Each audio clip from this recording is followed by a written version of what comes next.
think this may be the first season that I get a home and away and a third kit from any club. Now, I do have the home and away right in front of me, but the third kit, as of this video, has not been released, but it has been announced to the public, and I cannot wait for that. And knowing me, I'll definitely will be alongside everyone watching this video, waiting for it to be released on Nike.com or Inter's website. So I think when it comes to 2021, Inter Milan definitely have the strongest trio of kits for this season. Now, Nike has been with the club since '98, and I do see that changing, of course, as a sponsor and a manufacturer. I think time does change the kits and the relationships between both the clubs and the sort of brand behind it, but I would love to see a lot more Nike kits. Some of the designs they have made, as I am wearing one of them last year, they have done an outstanding job for the club. Now, when it comes to Pirelli, I have noticed that they've only have, they've got an expiry date as of next year. So I don't know who is going to replace the front of their shirts, but I think Pirelli as a manufacturer, but as a brand, has played a big part in the club's history and of course on their shirts. Now, I do have a kit that has the driver, which is the back of shirt sponsor. So if that was to replace the Pirelli up front, I don't see a massive change, but it will be upsetting, like the PSV current sponsorship they have. If Pirelli does go, it will definitely change the way we see Inter Milan shirts for the future. Now, as I mentioned, the third kit is soon to be out, and I definitely would love to have it because I think these two kits are strong as a duo, but as individuals. So we'll talk about the home kit first. Now, both kits do play a big part in the sort of Milan history. This one here does represent the city of Milan, but mainly the Viper, or the, if I can pronounce this right, Biscione, I don't know. You have to, correct me if I got that wrong, but it does represent that snake figure that we see in their past logo, but of course on their scarves or any other flag. But when it comes to the zigzag, it does represent the snake, the serpent, or any name you want to call it. But I think as a design, it does sort of play a big part in the 2010-2011 kit. So I sort of connected them both when I first saw this design. So far, we've seen this kit worn a few times. I really like the design. It does look really elegant on the pitch, and from afar, it does look like one panel apart from the three that we see. There isn't much I would change to this shirt. As always, I try to find small things here and there, but I think overall, the neckline, the sleeves, the shirt itself are really simple, and I do like that. I'm gonna try to find new words for simple because it does get repetitive, but I think it is a nice kit. Now, the design itself does play alongside to the back and the front, and it does connect to the sleeves. Again, there are little minor things I like to, point out. I don't know about you, but I'm not a huge fan when I see the sort of disconnect between the design. I know this one here on the right sleeve does play a lot more bolder compared to the one on the left.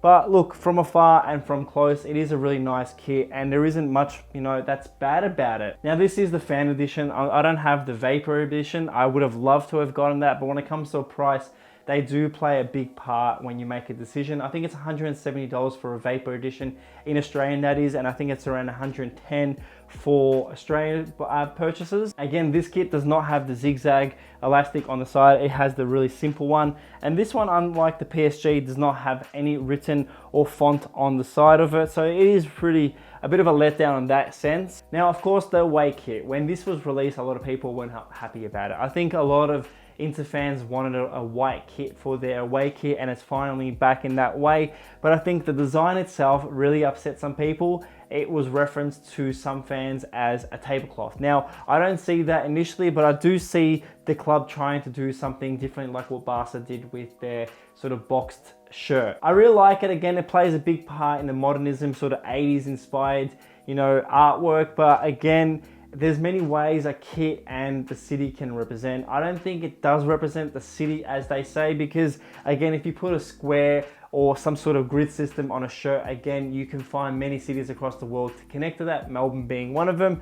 But I think as a design, it does want to play to the stripes sort of element of Inter Milan's history. Now, having the blue and black alongside the white is really elegant. My favorite part about this kit, and I always say that, is the small details. Now, in the other kit that I have on the side here, the home kit, there wasn't any small detail that I could point out. But with this one, with a closer look, I did notice that the elastic on the right is black and on the left is blue. Now, to many, that's not a big part, but to me, I think it just shows you that they had this thought about doing that. And I'd really like, you know, finding that, you know, designers or even a manufacturer like Nike thought about that. But again, you do see that come across on the neckline where they do have a blue and a black sort of coming across to keep that Nerazzurri design, you know, elegant to this one particular. Now, of course, in the future, they may find a way to sort of remix this design, because again, if it was just a blue and white little strips going through that, I think that would have played a big part. The only thing I would have changed about this entire thing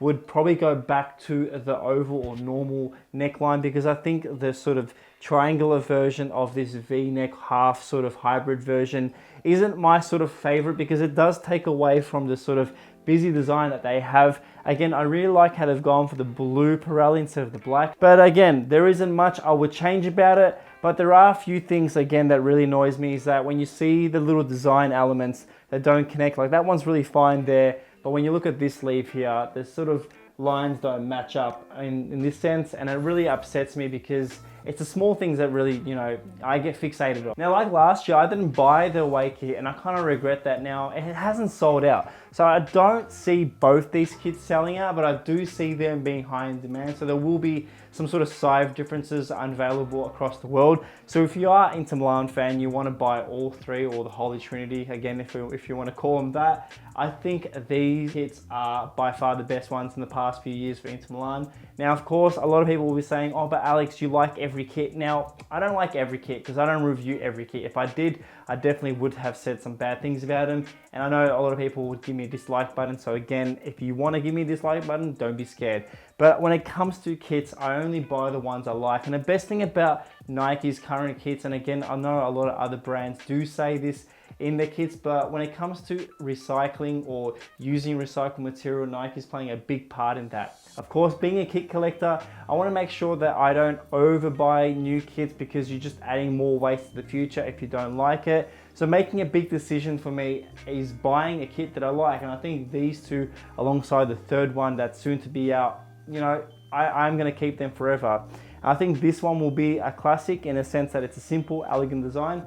But I think this one is one that a lot of people will sleep on, and yeah, it definitely will be resold in the next few years. Now, to give this kit a rating, I know it's not the best kit, but I still like it. I'm not going to give it a 4, I'm not going to give it a 5, but I definitely will give this a 3 out of 5. Now, no matter what player wears these kits this season, I think it's going to play really well, whether it's Champions League or Serie A. I really like both of the kits, so I'm really excited to see what else they will design for the near future. I'm not sure how long Nike will stay with the club, so whoever takes on the Nike sort of legacy, I do hope to see these designs come back in the next 10 years time. Well, what are your thoughts? Do you think that this year's third kit will be a sellout like this one, or the Nigeria kit? Because when it comes to this design, it does reference that 98 winning sort of jersey that a lot of people reference to Ronaldo, but also the Nike's first version that Adriano made famous. I think it is going to be one of those kits that a lot of people will buy, and hopefully that the kit sort of collecting scene will last for a long time, that we see all three kits be a part of this little bubble that had its own sort of trio of many kits. Because again, when it comes to a PSG kit, we have seen different Hector designs, but when it comes to Inter Milan kit, that one design has only had 2 previous designs. So yeah, what are your thoughts? Do you reckon it's going to sell out? Well, as always, thank you so much for watching this video. Please leave a like below, please subscribe, and I will see you in the future for more videos just like this one. Thank you and goodbye.